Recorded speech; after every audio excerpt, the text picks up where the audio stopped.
manejo apropiado. Lógicamente, en base de una serie de aspectos generales, esto es simplemente para revisar.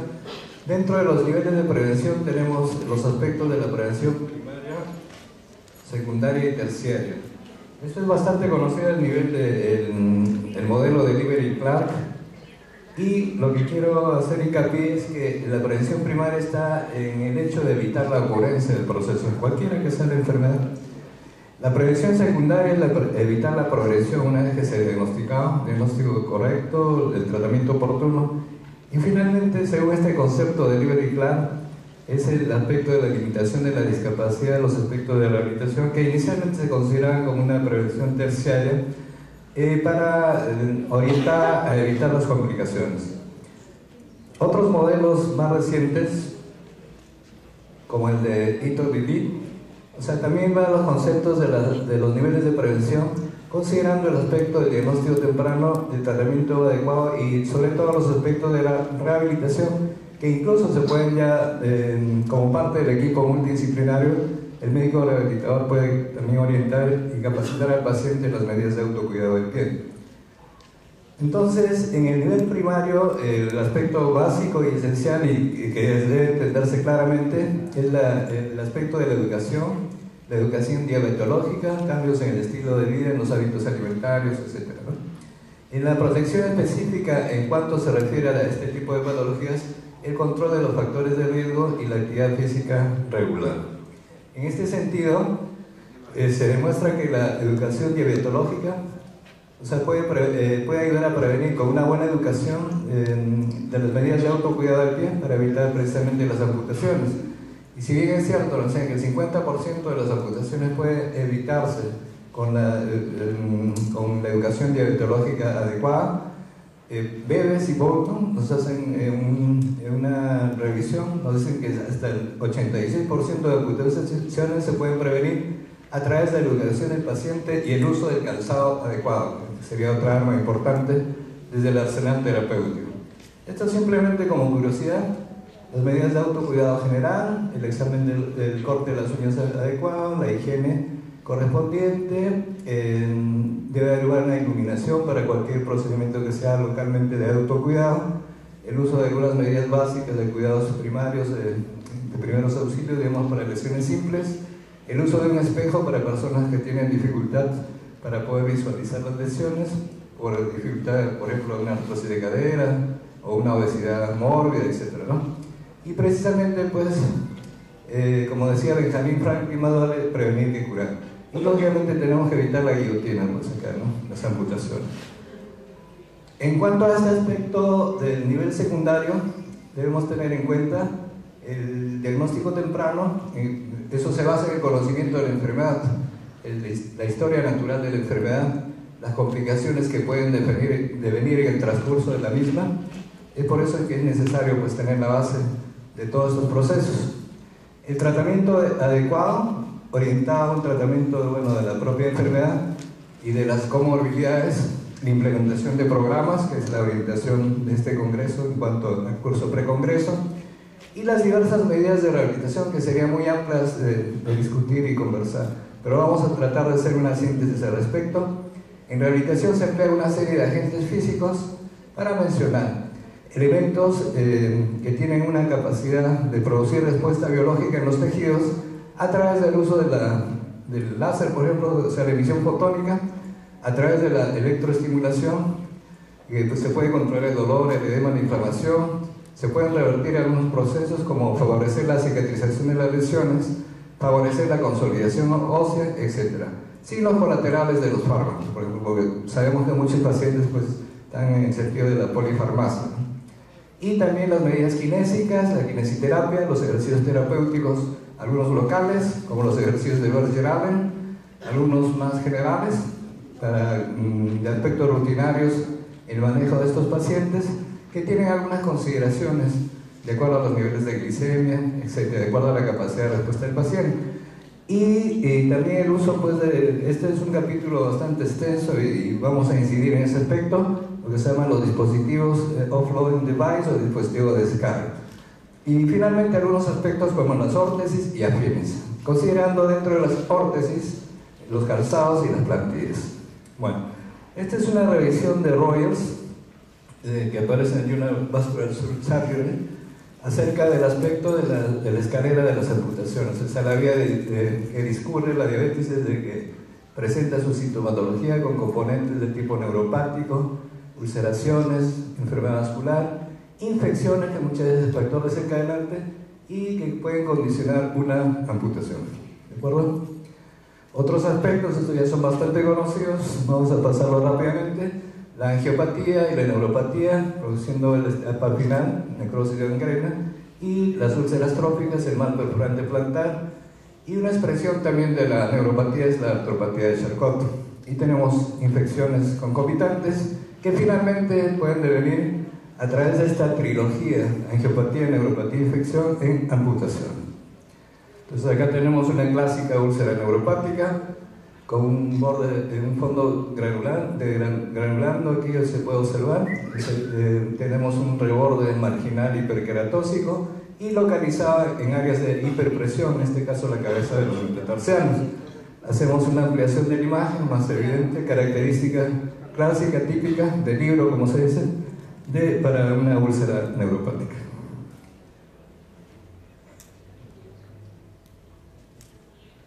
Bueno, esto es simplemente para mencionar algunos aspectos, lo obtenido de la revista Diabetes Scale. Aquí un estudio en Manchester sobre 91 pacientes que menciona la localización de las lesiones, básicamente más del 60% en la zona del antepié y la zona del medio pie. Posteriormente, otras lesiones a nivel de los dedos y pueden haber lesiones múltiples de un pequeño porcentaje. Esto también es importante recordar porque consideramos que hay factores intrínsecos propios de la enfermedad en sí, que son el aspecto de la neuropatía, la angiopatía, también las deformidades estructurales. Un pie diabético pues que tenga pie cabo, pie plano, tendrá más dificultades, o que tenga alteraciones a nivel del eje de la rodilla, un genubaro, tendrá más dificultades, digamos, en ortetizar. Y hay que tener en consideración ese aspecto, porque no solamente pensamos tobillo-pie como tal, como un elemento distal, sino había hablado ya de las cadenas simétricas que tienen que ver con la rodilla, la cadera, la columna, etc. Y aspectos intrínsecos como los aspectos de los traumatismos, incluso el caminar constituye un microtrauma, por eso hay que enseñar al paciente a caminar con los elementos necesarios. Además, pues que tiene una serie de ventajas, como bien comprenderán. Y también los elementos relacionadas a las deformidades estructurales y las presiones anormales. En cuanto a este aspecto, quiero mencionar rápidamente, esto ya había pasado esta lámina simplemente para recordar que existen estudios para determinar o para cuantificar las presiones plantares a través de elementos que se llaman los baropodómetros. Hay una variedad de ellos, esto es de plataforma, pueden ser plantillas incorporadas como la vamos a ver más adelante, que nos permiten precisar pues no solamente la gráfica de las huellas plantares en un sistema cromático diferencial donde las zonas rojas son las zonas de más presión, sino también precisar algunas características de la estática, la dinámica y la posturografía. Porque si yo tomo a un paciente este estudio, hay un sistema que me dice que la postura es correcta, o sea que no está inclinada a un lado, que me puede dar un falso positivo de que hay una sobrecarga mayor en el otro lado. Entonces hay que mantener también la postura adecuada, porque esta es en posición de pie o al caminar.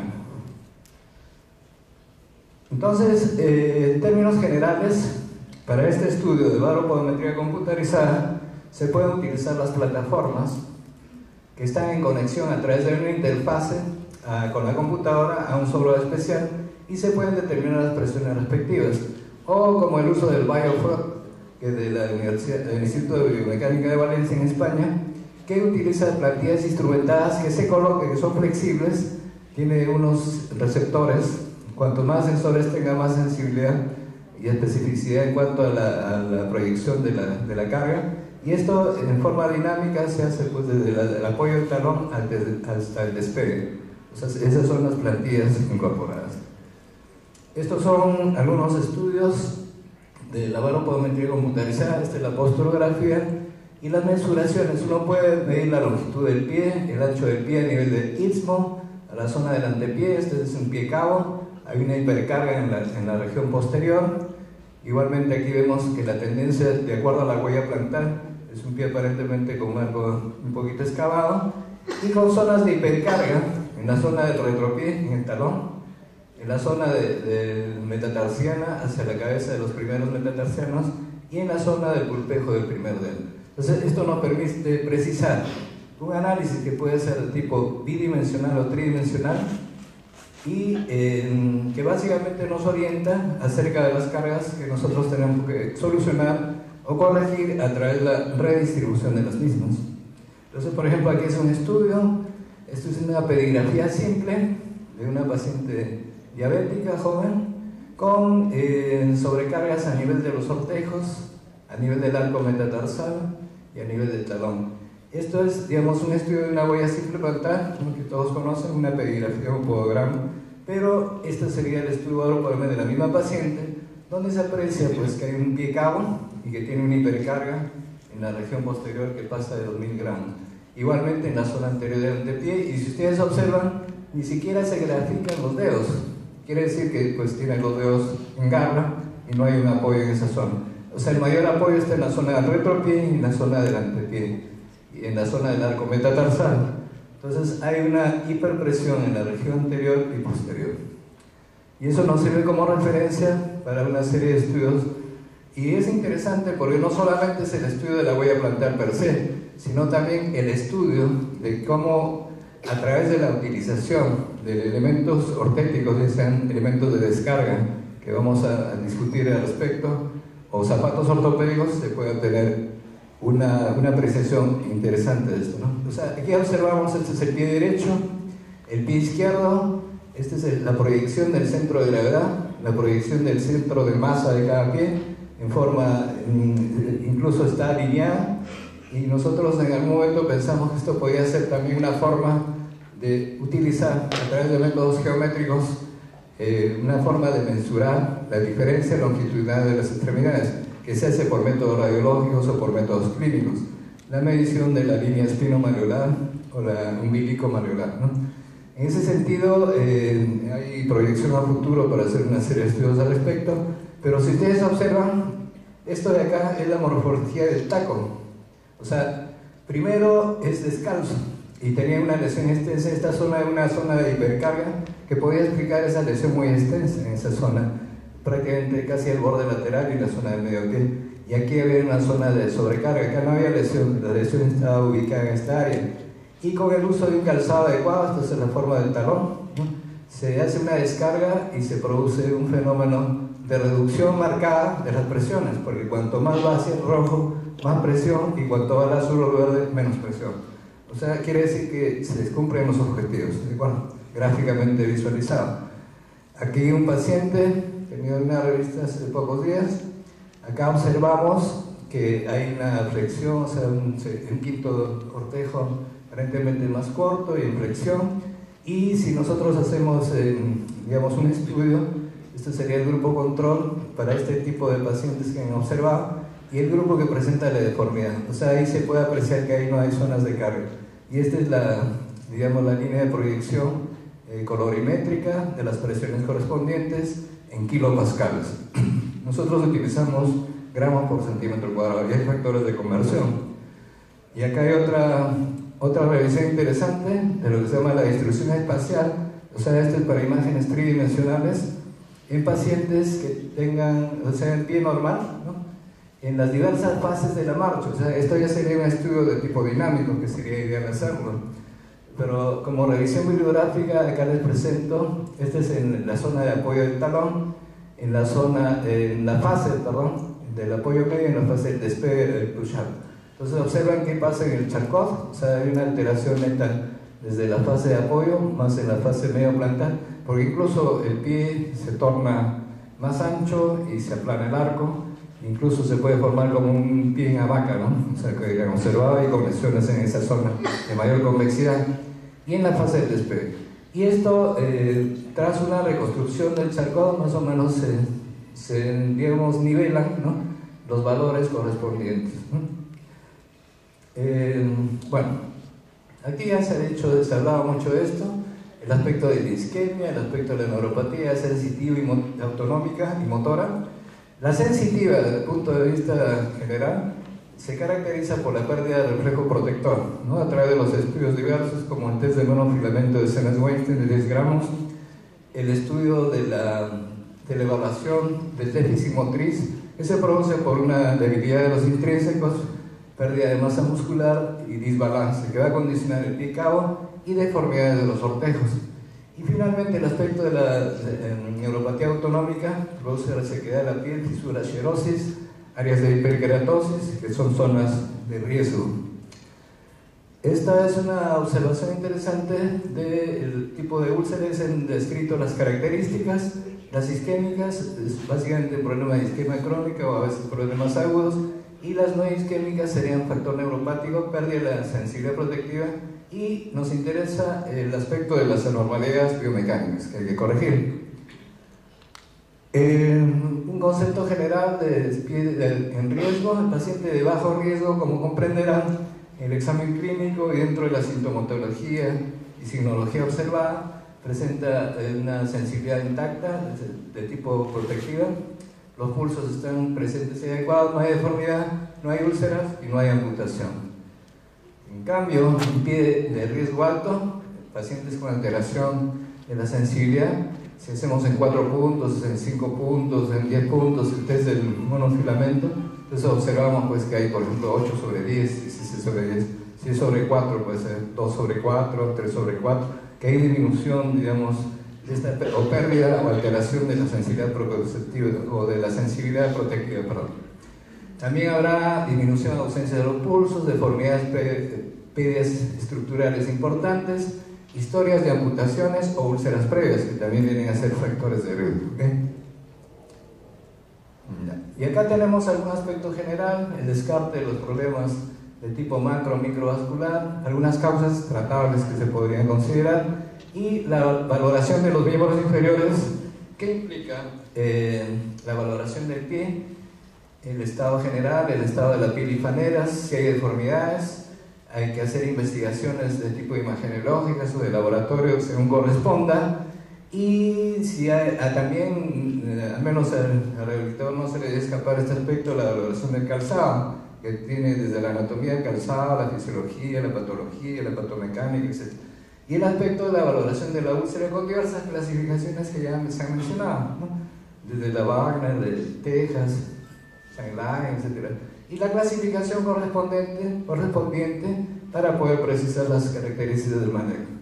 Aquí, en síntesis, el estudio implica el estudio de las zonas interdigitales, la presencia de lesiones en el dorso de los pies, las deformidades correspondientes, la alteración de los arcos, la palpación de los pulsos, el estudio de la movilidad y flexibilidad articular, el uso de ciertos instrumentos como el monofilamento de Semmes-Weinstein, el diapasón de 128 Hz, y esta es la descripción, digamos, primigenia de Armstrong en un trabajo que hicieron al respecto. Y también es interesante acá, dentro de los programas de prevención, que consideran el screening anual, o sea, el despistaje o tamizaje, la educación del paciente, que ya hemos mencionado que es importantísima, la inspección diaria del pie por parte del paciente, algunos pacientes tienen dificultades visuales, entonces alguna persona, un familiar o cuidador, hay que adiestrarlo en ese aspecto. Y también, lógicamente, la selección del calzado más apropiado y el manejo de los problemas periodontiles, ¿no? Con el sentido general, cuando hablamos de órtesis, acá he puesto esta lámina a propósito, porque una órtesis es un elemento que va a corregir o va a estabilizar, digamos, una articulación o controlar deformidades o disfunciones, a diferencia de una prótesis que a veces se confunde. Es un elemento que va a reemplazar una parte que falta, ¿no? Una amputación femoral o transtibial, como es el término que preferimos utilizar, porque en realidad el término supracondilia o infracondilia implica, porque está acá, ya no está es muy lejana de los cónicos. Supracondilia sería básicamente cuando está por encima de los cónicos, pero si está a nivel del tercio proximal o tercio medio, ya no es supracondilia, es transfemoral. O sea, el término es transfemoral y transtibial. Se prefiere hacer en lo posible, porque conservar la rodilla anatómica, ¿de acuerdo? Porque un amputado transtibial tiene más ventajas biomecánicas, tiene más brazo de palanca, más músculos, va a requerir menos gasto energético para colocarse la prótesis, para la marcha también, ¿no? Entonces tiene una serie de ventajas. Conservar la rodilla, digamos, anatómica, con respecto a rodillas protésicas, pues de tipo biónicas, ¿no? O de tipo controlada por microprocesadores, etcétera, etcétera, que hay una serie de avances tecnológicos, pero lo ideal es tratar de conservar en lo posible. Tal es así que esa relación de 3:1 o 4:1, de acuerdo a algunas observaciones, se está tratando de estabilizar o minimizar. Quiere decir que lo ideal, ¿no?, dentro de la medida de lo posible, que las amputaciones sean las más ahorrativas posibles, tratar de mantener al máximo la anatomía, ¿no? Y cualquier nivel es protetizable, cualquier nivel hacemos diseños, adaptamos para poder darle, digamos, un apoyo adecuado al paciente y que se pueda desplazar, ¿no? Tal es el caso del paciente que presentaron, que incluso hasta corre, ¿no es cierto? Se supone que le han hecho algunas adaptaciones para facilitar el apoyo, la carga y facilitar su desplazamiento dentro de la medida de lo posible. Bueno, entonces los zapatos y plantillas cumplirán funciones de estabilización, corrección, protección de las áreas críticas o áreas de problemas que pueden condicionar problemas, y sobre todo también el aspecto de la redistribución de las cargas. Y esta es la clasificación de la AOS, de la Asociación Americana de Ortopedia, de Cirugía Ortopédica, y aquí dentro de este grupo considera cuando hay un ortético que abarca rodilla, que abarca cadera, hip, knee, cadera, y que abarca la rodilla o que abarca el tobillo-pie, ankle foot, o que simplemente abarca el pie. Entonces, dentro de este grupo de órtesis tenemos los zapatos y las plantillas. Bueno, esto es una cosa general, no se detenga tanto a leer esto, básicamente observen la imagen. Acá, sobre todo, apreciar las deformidades, los desgastes que pueden ocasionar. También si hay diferencia de longitud que hay que compensar. Un paciente puede tener, nada quita que un diabético no se ha operado de la cadera o que haya sufrido una fractura de fémur, por ejemplo, entonces va a tener una serie de alteraciones asociadas o aparte, ¿no?, del problema que presenta. Entonces todo eso hay que corregir. Y sobre todo a través del calzado, o sea, las deformidades que observen, que se pliegue en la zona de la punta, o que desgaste en la zona de la suela, o que desgasta más en el borde externo, en el nivel del taco, ¿no? Todo eso nos orienta para un manejo más adecuado, ¿ok?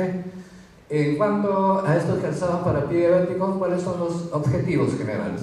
Minimizar las áreas de hiperpresión o presión excesiva, reducir el impacto y las fuerzas del cizallamiento, o sea, si el zapato le queda muy grande, ¿no?, va a haber un juego ahí, pues, entonces tiene que haber una distancia prudencial entre la puntera interna, entre la parte interna y la parte más distal del pie. Por eso variará si es un pie griego, un pie con el segundo dedo más largo, o si es un pie cuadrado, ¿no?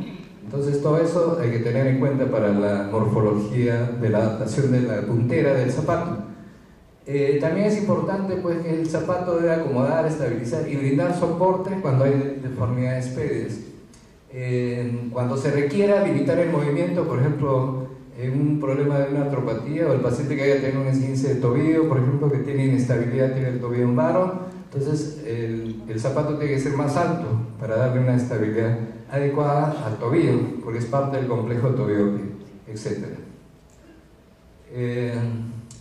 En cuanto a los calzados para pie diabético, esa es una descripción general que nos sirvió de inspiración para hacer esto, ya extraído de varias fuentes.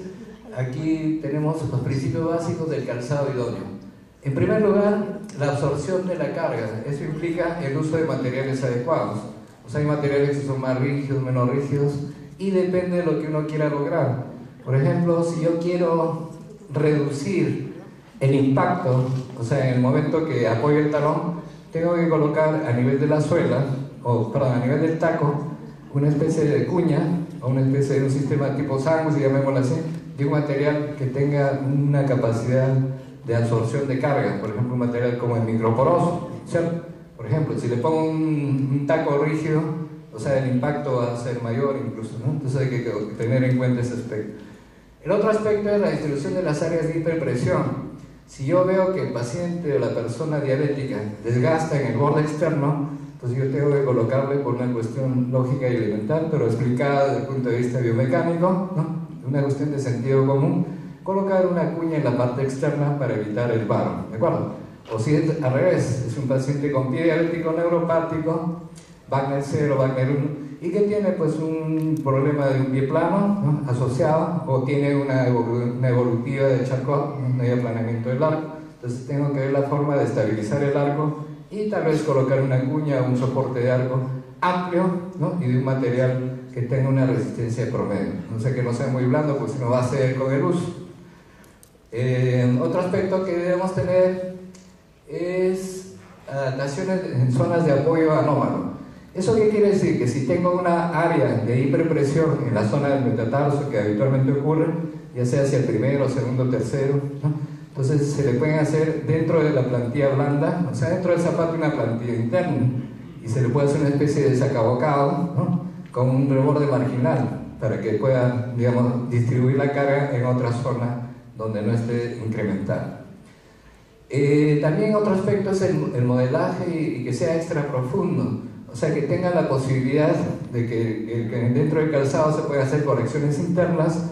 Incluso, y hay un estudio Gate and Posture 2015, julio 2015, interesante, porque precisamente dice que la forma del calzado con respecto a lo que se llama el ángulo rocker, o sea, el ángulo del balancín que colocamos, si es más alto, le va a dar más, digamos, distribución de la carga hacia la zona que se requiera, o sea, que no está comprometida, y va a incluso facilitar el despegue, lo cual es correcto, y va a dar más estabilidad, previniendo, reduciendo el número de caídas que tenga este tipo de pacientes. Por ejemplo, sabemos que la mayoría de los estudios dicen más de 50 años, más de 10 años de diabetes, factores de riesgo, o sea, la mayoría de los estudios demuestran personas por encima de los 50, 60 años, ¿de acuerdo? Entonces, el riesgo de caída va a ser mayor por la alteración proprioceptiva y por el propio problema de la neuropatía, etc., ¿no? Y ahora, lógicamente, el uso de plantillas o zapatos dependerá de la flexibilidad del antepié. ¿Por qué digo esto? Porque si tiene un pie diabético con un descenso del arco anterior o metatarsiano rígido, colocarle una barra o un botón interno de un material duro es contraproducente, ¿no? Porque el paciente tiene pues alteración de la sensibilidad. Entonces, más bien le puedo producir más daño que beneficio. Entonces, en ese sentido hay que pensar bien. En vez de colocar una barra interna, se le puede colocar una barra externa, o sea, se llama un rocker bar, una barra externa, o trabajar con el balancín. Con el balancín podemos jugar, si le ponemos la convexidad detrás de la cabeza de los metatarsianos, puede ser antecapital, retrocapital, puede ser a nivel central, pueden ser dos balancines, o sea, una suela biconvexa, dependiendo de la patología que presenta. ¿Okay? Bueno, esto ya es del todo conocido. A esto se refiere básicamente porque también me pidieron que haga una revisión del aspecto de la cámara hiperbárica. Entonces algunos recomiendan a partir de 2 y 3, y los nuevos consensos están reconsiderando este aspecto, que tampoco es la panacea, es una modalidad de manejo. Y en cuanto a esto, aquí mencionamos que haciendo la correlación del Wagner con respecto al manejo que se hace dentro de la utilización del calzado, en todas lógicamente se utilizan, pero por ejemplo cuando está en grado 3 de viramiento antimicrobianos antibióticos, amputación y oxigenoterapia hiperbárica. Entonces, en ese aspecto, básicamente algunos aspectos generales. Esto es un método de tratamiento que se ha demostrado con eficacia para lesiones ulcerativas en el pie diabético. La primera publicación, que fue un ensayo clínico controlado, fue en la revista Diabetes Care, que es la Biblia pues, de los diabetólogos, de los médicos que tienen que ver algo con la diabetes. Fue publicada hace más de 20 años, ¿de acuerdo?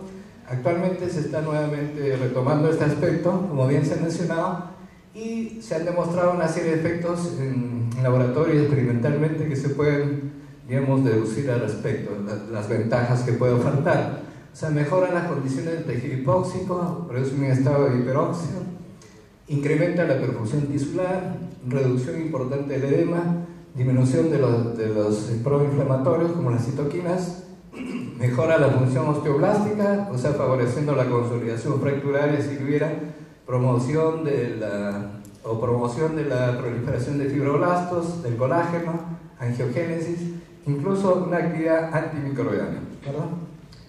Ahora bien, en cuanto a este aspecto, la diabetes se utilizará pues, en problemas que tengan retardo de la cicatrización con los criterios de Wagner que hemos mencionado y que tengan una pobre respuesta al proceso infeccioso subyacente.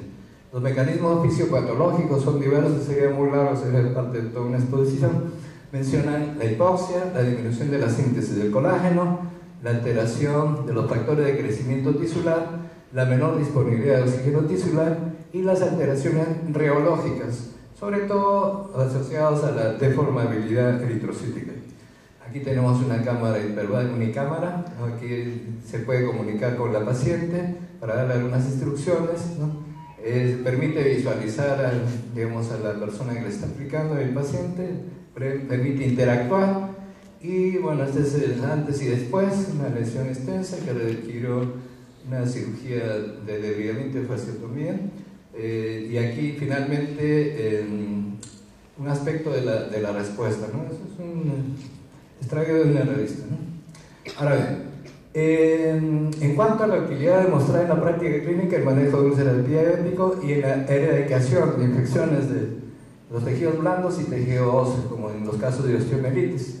Estos son los mecanismos que están en relación a este aspecto y también favorecería la acción de los antimicrobianos en general que hemos mencionado. Y dentro de una serie de estudios favorece la cicatrización de las heridas en el más breve plazo y reduce el riesgo de las amputaciones inferiores de miembros inferiores en pacientes con lesiones previas complicadas. Una serie de indicaciones, desde que ya conocemos el embolismo gaseoso, la enfermedad de los busos, y lo más relacionado sería por problemas de insuficiencia arterial, tipo con heridas crónicas concomitantes, la fasciitis necrotizante, problemas de osteomielitis crónica refractaria y lesiones pues, que tienen que ver con el complejo tubio-pie o también con la utilización de colgajos e injertos, ¿no? O sea, hay una mejoría en ese sentido y aquí presentan diversos protocolos, teniendo en cuenta que la presión de oxígeno tisular es menos de 20, siendo de 60 a 80 lo normal. Hay una serie de protocolos, en este caso para Wagner más de 3, es entre 2 a 2,4. Para que produzca este efecto se requiere más de 1,4. ¿Qué viene a ser el ATA? Viene a ser las atmósferas absolutas, que es una unidad de medida, durante un tiempo de 60 a 90 minutos, 5 veces por semana. En caso de osteomielitis, la dosis, digamos, es mayor. En casos más graves, 2 veces al día incluso, ¿no? Por ahí se hizo un comentario al respecto. Y hasta que se evidencie una mejoría importante, en caso de presencia de neuroides, hasta 2,8, 2 veces al día. Entonces hay una serie de protocolos de manejo de estos aspectos, pero es un método importante, bueno, es caro realmente, pero es un método para el manejo de esto. Ahora bien, desde el punto de vista de la rehabilitación, algunos conceptos generales, podemos aplicar algunas medidas como por ejemplo el láser, ¿no? El láser no es otra cosa que la amplificación luminosa de emisión estimulada de la radiación. Es una emisión fotónica con capacidad de generar respuestas biológicas y los estudios que se utilizan desde el punto de vista terapéutico, los láseres de baja potencia, los láseres básicamente de helio-neón y arsenio de galio, los láseres terapéuticos. O sea, nos interesa este campo, según los efectos deseados, los láseres terapéuticos, los láseres de baja potencia y una variedad pues, de sistemas de ratones, chetanú, etc., ¿no? Cada uno con características, algunos que vienen con TENS, estimulación eléctrica transcutánea, otros con magneto, se puede asociar el magneto láser, etc., ¿no? Y básicamente recuerden, los láseres terapéuticos que empleamos en rehabilitación son el láser de helio-neón y el láser de arsenuro de galio.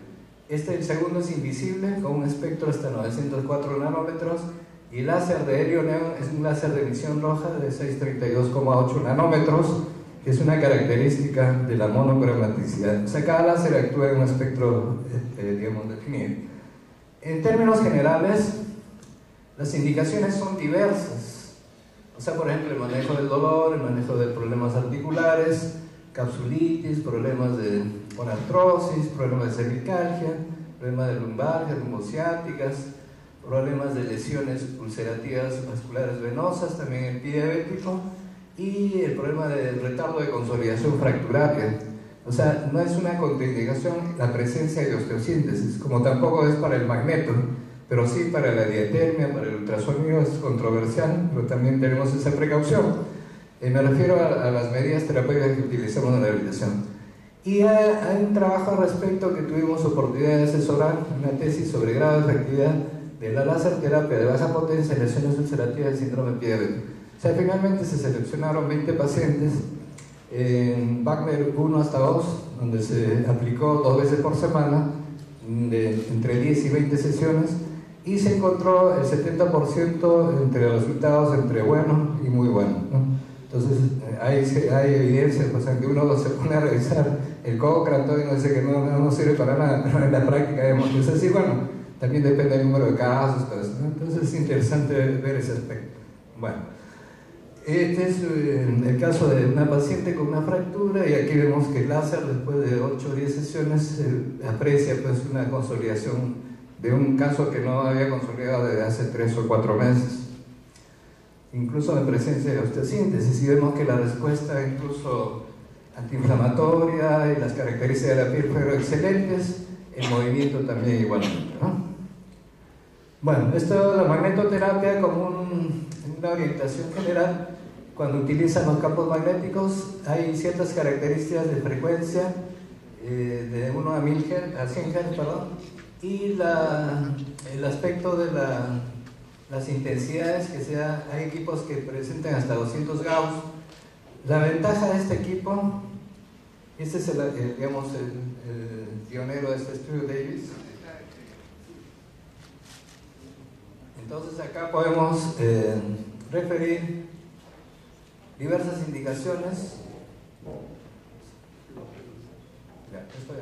Diversas indicaciones y diversos elementos, y esto se genera, pues recuerdan los egipcios, los imanes, las pirámides, ahí se generó todos estos estudios, y aquí tenemos una serie de equipos portátiles, otros equipos ya más complejos a nivel hospitalario, con solenoides, que es así un sistema semicircular, o elementos con placas que se aplican localmente. Las indicaciones básicas. Indicaciones básicas acá en general, para lo que interesa sobre el tema, tenemos el aspecto, por ejemplo, de los problemas de neuropatía. Doctora, hace un minuto le queda. Muy bien. El aspecto vascular periférico de las ulceraciones, úlcera de presión, procesos postraumáticos, osteomielitis crónica, retardo de consolidación. Venía la parte más interesante, pero bueno, parece que ya depende del público. ¿Quieren 2 minutos, 1 minuto? ¿Cuánto quieren? Digamos por 10 o por 15. Por 5, muy poco tiempo. Bueno, vamos a hacer breves en este aspecto los dispositivos de descarga. Inicialmente se utilizaron las úlceras crónicas de tipo neuropáticas y están basadas pues, orientadas a la prevención de la amputación en el pie insensible, ¿no? Hay una serie de estudios. Acá otro tipo de estudio de la ventaja que tiene este tipo de elementos. Ya. Y estas son algunas características de la capacidad de eliminar el aspecto, los costos-beneficios, características de las úlceras, etc. Voy a mostrar más la parte gráfica, ¿eh? Diversos elementos de descarga. Acá, por ejemplo, tenemos OLED, le hemos puesto los dispositivos de descarga OLED. Acá tenemos el Total Contact Gas, el Walker, aquí tenemos zapatos especiales. Y otros elementos que pueden servir para descarga son los elementos como el uso de muletas, andadores, el uso de sillas de ruedas, etc. Esto también simplemente es una opción. Acá de la experiencia que tenemos, el calzado, el hard shoes o medio calzado, heavy shoes, orientado. ¿Alguien tiene un? Bueno, en el aspecto orientado básicamente al uso del calzado, ¿no? Bueno, entonces ahí tenemos que si queremos lograr una descarga en la parte anterior o posterior, hacemos la disposición de la suela. Podemos utilizar sistemas velcro, y si ustedes observan en la parte inferior hacia la izquierda es un modelo que se hizo de cuero guante y con las adaptaciones en la suela de microporoso y un sistema de ajuste velcro. Es en la parte inferior para evitar la carga en la parte anterior. Nivel de evidencia 1B, 1A, recomendación AB. Promedio de cicatrización 70 días. Acá tenemos en la parte superior el molde de contacto total, ¿no? Que es el golden, ¿no? En cuanto al estudio que se hizo, curación de las lesiones del 80-90%, promedio 40 días, nivel de evidencia 1B, recomendación A. El Walker, que tiene una función similar, pero tiene la ventaja que se puede quitar y poner, entonces tiene una curación menor, 52% en tiempo de evolución que requiera para las lesiones, de 58 días y nivel de evidencia 1B, recomendación A. Arriba, el Crown, que es un sistema específico, es bivalvo, hacia la parte superior un nodo blanco, el fondo, la parte oscuro, simplemente es el material que tiene una suela multicapa en forma de balancín y puede ser bivalvo para facilitar la colocación del paciente. En la parte inferior el patellar tendon bearing, que es un elemento de descarga para poder condicionar una carga en la zona de la patela y reducir la carga en la parte final. 60% de apoyo en la zona del tendón patelar y 40% en la parte distal. Otros elementos, bueno, esto vamos a pasarlo por alto porque son la relación entre descargas y almohadillados. Acá un sistema que permite evitar las úlceras de presión en pacientes postrados. Incluso hay otro sistema que tiene un refuerzo posterior que permite que el paciente pueda deslizarse. Esto es lo último, un sistema de un brace antigravitatorio, básicamente para las lesiones que en algún momento preguntaron en la parte del talón, que tiene sistemas de ajuste con velcro o sistema de vías y que prácticamente observa en la parte final que no se apoya el talón, ¿no? Se hace un elemento de descarga, se puede prolongar esa patela para lograr un mejor beneficio. Se utiliza en la artropatía de Charcot, úlceras diabéticas y una serie de problemas más. Algunas cosas asociadas, la utilización de fieltros, que son elementos de lana y algodón, de diversos grosores, se puede hacer fácilmente, se hace recorte y sobre todo se utiliza pues, en lesiones, digamos, en la antepie, en las zonas digitales, igualmente las ortoplastías de silicona, en úlceras de ortejos y otros elementos de la ortoplastía, debe ser un término nuevo, utilización de elementos de silicona que se mueven con finalidad de lograr una ortoplastía correctiva. En el caso de este dedo, el segundo dedo está traslapado y se puede lograr un alineamiento. Y las otras ortesis o ortoplastía de relleno cuando existen amputaciones parciales de los dedos. Acá un estudio de Labri acerca de la barometría demostrando la efectividad con respecto a la presión en la zona del caput de los metatarsianos de acuerdo a cada uno de los dispositivos. Una revisión hecha por Armstrong y Lavery, una de las primeras que revisamos. Acá, a través del calzado terapéutico adecuado, podemos lograr un cierre de una lesión muy extensa, como ustedes observan, es el mismo pie por si acaso, no hay trucos acá. El tipo de calzado, una plantilla modelada plastazote con previo molde de yeso y confección de un zapato extra profundo, con las características que se pueden observar. Un estudio que se hizo acerca de la correlación clínico-baropodométrica en pacientes adultos mayores portadores del diabético neuropático, que lo hicimos conjuntamente con el doctor Del Pozo, que actualmente está en Tacna, y la doctora Lébanos, que me parece visto por él. En este estudio, rápidamente una síntesis sobre 71 pacientes. Ahí se mencionan las características generales en cuanto a, por ejemplo, el tamaño del calzado, el peso del paciente, el índice de masa corporal, el tiempo de enfermedad, manifestaciones clínicas, valoración de pie y riesgo. Utilizamos la clasificación de Patton-Patona, el riesgo bajo, moderado o alto, el pie blanco, el pie punteado, etc. Bueno, ese es parte del estudio donde se demostró la hiperpresión en el segundo y tercer dedo, tanto en el pie derecho como en el izquierdo, más de lo que se pensaba que era básicamente en el primero. Esta es las conclusiones de este estudio, que le da el tiempo de enfermedad, el índice de masa corporal, deformidad espea, neuropatía periférica y presencia de hiperkeratosis tienen correlación con las variaciones de las presiones plantares y que se pueden derivar pues, en lo que se llama el pie en riesgo, y en realidad es una etiología multifactorial. Los diversos tipos de calzados. Doctora, hace tiempo. ¿Ya? ¿No me da 3 minutos? Básicamente, pero no se depende del público. No me da problema. Si me disculpan. Son solamente pasar las imágenes y un comentario rápido. En la parte central hacia abajo, el tipo de zapato que hemos hecho también pensando en las damas, de tipo reina con hebillas y el color y el modelo elegido.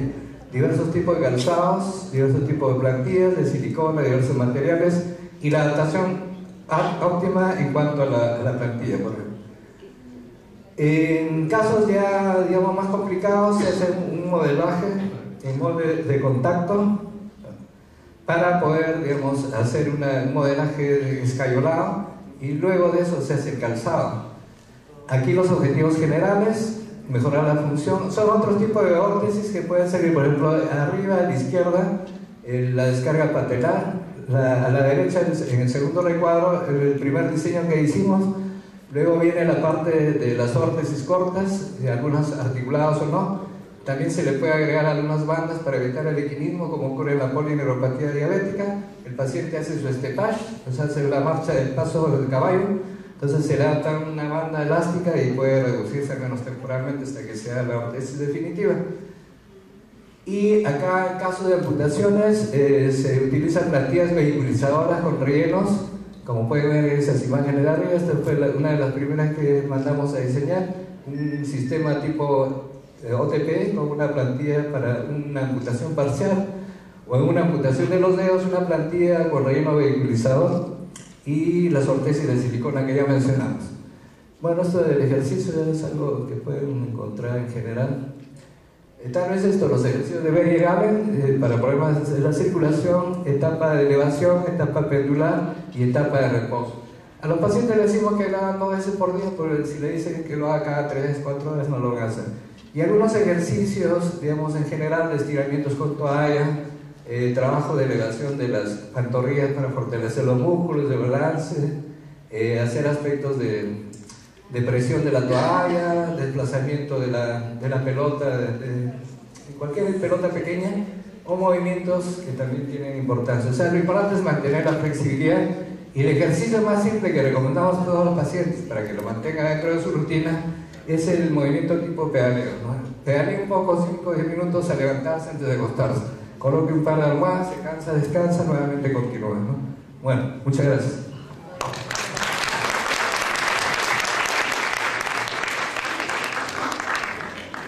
Congreso y las diversas medidas de rehabilitación que serían muy amplias de discutir y conversar, pero vamos a tratar de hacer una síntesis al respecto.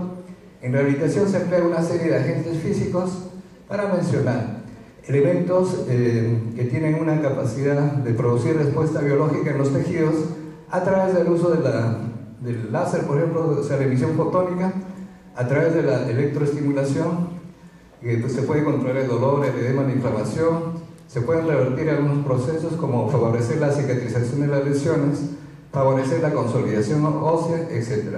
Sin los colaterales de los fármacos, por ejemplo, porque sabemos que muchos pacientes pues, están en el sentido de la polifarmacia, ¿no? Y también las medidas kinésicas, la kinesiterapia, los ejercicios terapéuticos, algunos locales, como los ejercicios de Berger-Allen, algunos más generales, para de aspectos rutinarios, el manejo de estos pacientes, que tienen algunas consideraciones de acuerdo a los niveles de glicemia, etc., de acuerdo a la capacidad de respuesta del paciente. Y también el uso, pues, este es un capítulo bastante extenso y vamos a incidir en ese aspecto, lo que se llaman los dispositivos offloading device o dispositivos de descarga.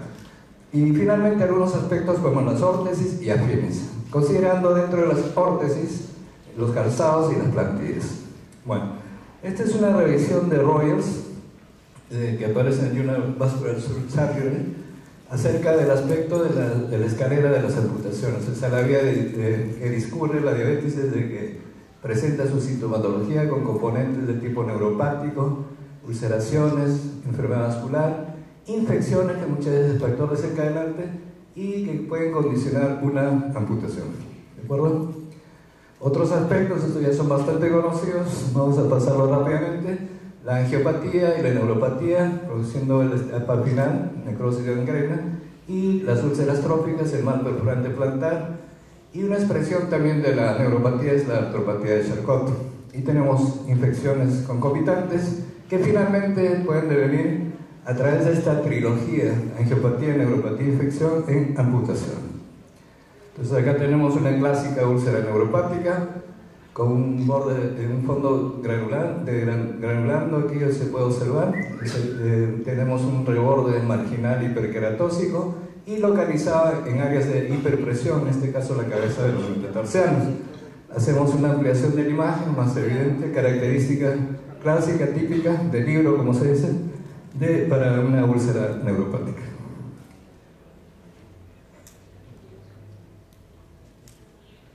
Bueno, esto es simplemente para mencionar algunos aspectos, lo obtenido de la revista Diabetes Care.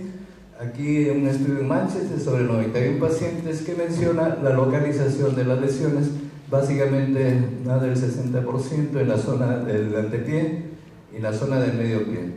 Posteriormente, otras lesiones a nivel de los dedos y pueden haber lesiones múltiples de un pequeño porcentaje.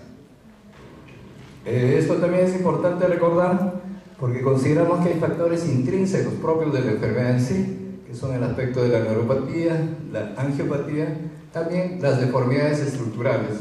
Un pie diabético pues que tenga pie cabo o pie plano tendrá más dificultades, o que tenga alteración de manejo apropiado.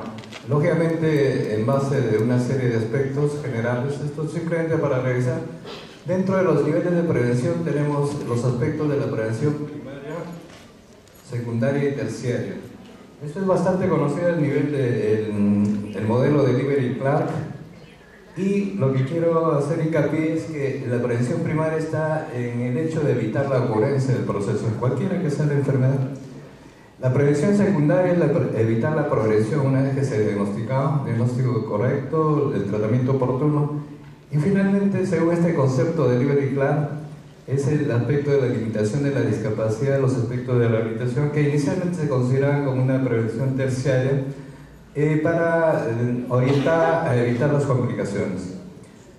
Otros modelos más recientes, como el de Ito Lili, también van los conceptos de los niveles de prevención, considerando el aspecto del diagnóstico temprano, del tratamiento adecuado y sobre todo los aspectos de la rehabilitación, que incluso se pueden ya, como parte del equipo multidisciplinario, el médico rehabilitador puede también orientar y capacitar al paciente en las medidas de autocuidado del pie. Entonces, en el nivel primario, el aspecto básico y esencial y que debe entenderse claramente es el aspecto de la educación diabetológica, cambios en el estilo de vida, en los hábitos alimentarios, etc., ¿no? En la protección específica, en cuanto se refiere a este tipo de patologías, el control de los factores de riesgo y la actividad física regular. En este sentido, se demuestra que la educación diabetológica puede ayudar a prevenir con una buena educación de las medidas de autocuidado del pie para evitar precisamente las amputaciones. Y si bien es cierto, que el 50% de las amputaciones puede evitarse con la educación diabetológica adecuada, Bebes y Bolton nos hacen una revisión, nos dicen que hasta el 86% de amputaciones se pueden prevenir a través de la educación del paciente y el uso del calzado adecuado, que sería otra arma importante desde el arsenal terapéutico.